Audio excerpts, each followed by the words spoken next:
da história do profeta Elias, que foi um homem de muita fé, que realizou muitos feitos, desafiou o rei Acais. Elias nasceu, como nós já falamos, nas montanhas de Gileade, na Jordânia.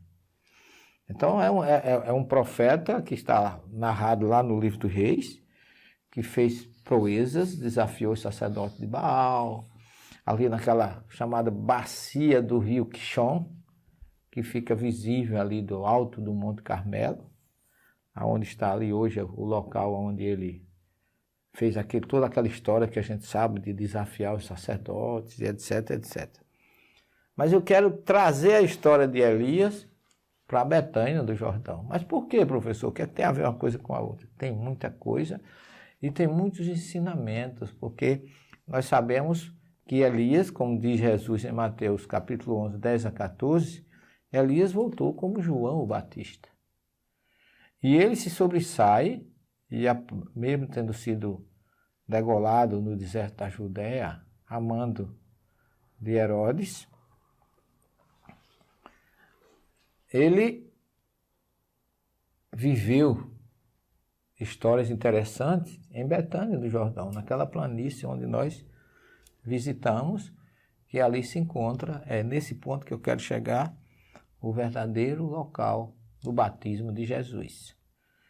Então, antes de nos reportarmos a João o Batista, que foi a ele que Jesus foi para ser identificado, que eu vou narrar daqui a pouco, vou ler para vocês, mas o segundo livro dos Reis, no capítulo 2, versículos de 1 em diante, fala a história do último encontro de Eliseu com Elias, que Eliseu foi um discípulo de Elias que o sucedeu. Eis o que aconteceu quando Yahvé levou Elias aos céus num turbilhão. Elias e Eliseu partiram de Gilgal, e Elias disse a Eliseu: fica aqui, pois Yahvé me enviou até Betel. Mas Eliseu respondeu: tão certo como Yahvé vive e tu vive, não te deixarei. E desceram a Betel. Os irmãos profetas que moravam em Betel foram ao encontro de Eliseu, que esses irmãos profetas são profetas agrupados em confrarias que viviam juntos. Eliseu tinha muito contato com eles, ao contrário de Elias, que era um profeta solitário. Por isso que aqui eles falam que Eliseu, os irmãos profetas que moravam em Betel, foram ao encontro de Eliseu e disseram: sabes que hoje Yahvé vai levar teu mestre por sobre tua cabeça? Ele respondeu: sei, calai-vos. Elias lhe disse: Eliseu, fica aqui, pois Yahvé me envia só até Jericó. 50 irmãos profetas foram também e ficaram parados à distância, ao longe, enquanto eles dois se detinham à beira do Jordão. Depois que passaram, porque Elias tomou seu manto, enrolou, bateu com ele nas águas, que se dividiram de um lado e de outro, de modo que ambos atravessaram a pé enxuto. Aí porque muita gente acredita que Elias também tenha sido a reencarnação de Moisés. Depois que passaram, Elias disse a Eliseu: pede o que queres que eu faça por ti antes de ser levado da tua presença. E Eliseu respondeu: que me seja dado uma dupla porção do teu espírito. O filho mais velho, acontecia, isso aqui é um costume, que o filho mais velho recebia parte dupla da herança paterna. Eliseu quer ser reconhecido como o principal herdeiro espiritual de Elias. Pedido difícil, pois o espírito profético não se transmite. Vem de Deus e é Deus que dará o sinal de que o pedido é atendido, concebendo a Eliseu ver o que é vedado aos olhos humanos. Os irmãos profetas só perceberam o quadro natural do mistério, mas não viram o processo como um todo. Então, o que é que acontece com Elias e Eliseu? Elias disse a Eliseu: pede o que queres que eu faça por ti. Aí ele respondeu: que me seja dado uma dupla porção do teu espírito. E a gente já viu que isso é impossível. Eliseu pediu além do que deveria. E aí Eliseu respondeu, que me seja dada uma porção. Elias respondeu, pede uma coisa difícil.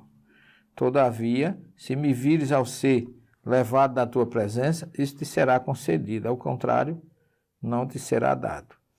E aconteceu que, enquanto andavam e conversavam, eis que um carro de fogo e cavalos de fogo os separaram um do outro, e Elias subiu ao céu no turbilhão.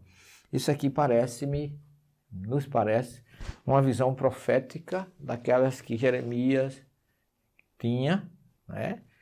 Que era um profeta que tem muitas visões, muitas imagens apocalípticas nas suas narrativas.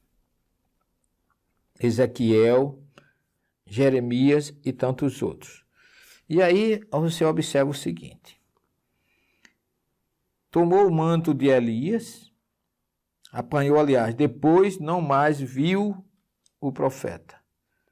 Suas vestes rasgou-as em duas, apanhou o manto de Elias que havia caído e voltou para a beira do rio Jordão, onde ficou. Ora, o que é que eu estou falando aqui? Que tudo isso está em torno do rio Jordão.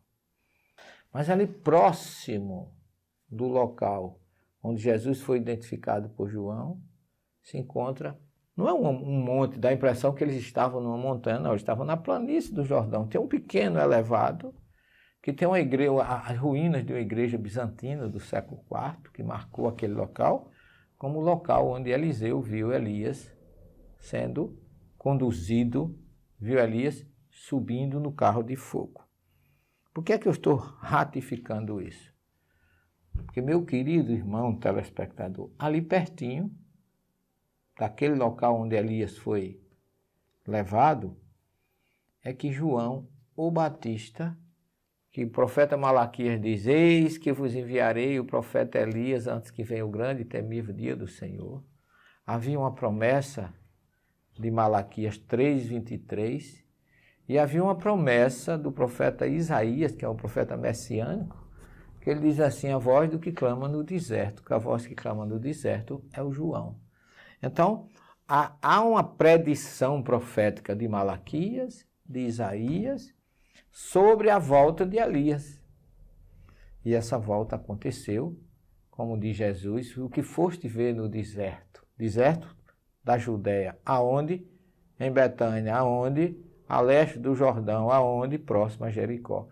Que era ali, segundo João 1:28, que João o Batista batizava. Então, olhe que nada é por acaso. Há uma geografia, há um rio, há uma elevação de Elias, que Jesus disse, o que foste ver no deserto? Um caniço balançado pelo vento? Um profeta? Um homem vestido de linho e de púrpura? Eu vos digo que os homens vestidos de linho e de púrpura estão nos palácios e não nos desertos. Mas foste ver o quê? Um profeta? Eu vos digo, muito mais que um profeta. Por quê? Porque João o Batista foi mais que um profeta. Jesus disse, ele é um mensageiro de Deus. Dentre os filhos de mulher, ninguém foi maior do que João. E se vocês querem saber, é ele, o Elias, que devia voltar. Então eu fiquei encantado quando eu vejo o local onde Jesus foi identificado e o local onde Elias foi elevado. Há uma geografia espiritual naquele ponto, onde um sobe, o outro vem ser identificado, e aquele mesmo que subiu volta através do processo da reencarnação, dito pelo próprio Jesus em Mateus, para identificar o Messias. Porque Jesus disse, a Torá e os profetas profetizaram até João. Porque a Torá e os profetas falavam da vinda de Jesus, prenunciavam e identificavam a sua volta. Se ele estava ali, acabou profecia em Israel. Magnífico. Magnífica história, magníficos acontecimentos e magnífico local. E ali naquela espécie de poço ou piscina natural, João chamava as pessoas à mudança. A metanoia, como se diz em grego, a voz do que clama no deserto, Tarrazu batechuvá, voltai-vos para dentro de vós, numa linguagem ouvida por Abraão, lá em Ur, e numa linguagem que ele também pregava para aquele povo mudar. Porque, segundo ele, o reino dos céus estava próximo. Porque os fariseus, aí vem a história aqui, como é que aconteceu. O testemunho de João, quando os judeus enviaram de Jerusalém sacerdotes, levitas, para o interrogar. Por que foram interrogar os sacerdotes e os levitas? Porque eram responsáveis pelas coisas espirituais no templo. Os levitas da tribo de Levi e os sacerdotes, levitas eleitos pelos levitas para dirigir. Que era um cargo, vamos dizer assim, que está lá no Êxodo 28, que eles seriam sacerdotes eternos. Não seria, vamos dizer assim, escolhido, ou não seria algo que pudesse se escolher, mas não, isso é de nascença. Então, os levitas já foram escolhidos para serem sacerdotes. Por isso que eles foram sacerdotes e levitas para interrogar: quem és tu? Ele confessou e não negou. Confessou: eu não sou o Cristo. Perguntaram: quem és tu então? És tu Elias? Ele disse: não o sou. És o profeta? Ele respondeu: não. Ele disse que não era Elias e que não era o profeta. Mas ele não podia se lembrar que foi o Elias, porque Deus não nos permite isso. Mas Jesus disse em Mateus que ele é o Elias que devia voltar. Então ali ele disse: eu sou a voz do que clama no deserto, endireitai o caminho, como disse o profeta Isaías. Alguns dos enviados dos fariseus perguntaram-lhe ainda: e por que batiza se não és o Cristo, nem Elias, nem o profeta? João lhe respondeu: eu batizo com água, mas está alguém no meio de vós que não conheceis, que vem depois de mim, do qual não sou digno de desatar a sandália. Isto se passava em Betânia, do outro lado do Jordão, onde João batizava. Então eu quero situar você nessa circunstância de que Elias realiza a defesa do monoteísmo, Elias é levado, visto por Eliseu, Elias volta praticamente para o mesmo local para pregar às margens do Jordão e para identificar Jesus como o Cordeiro de Deus. Você gostou? Deixe seu like, inscreva-se no canal, acione o sininho.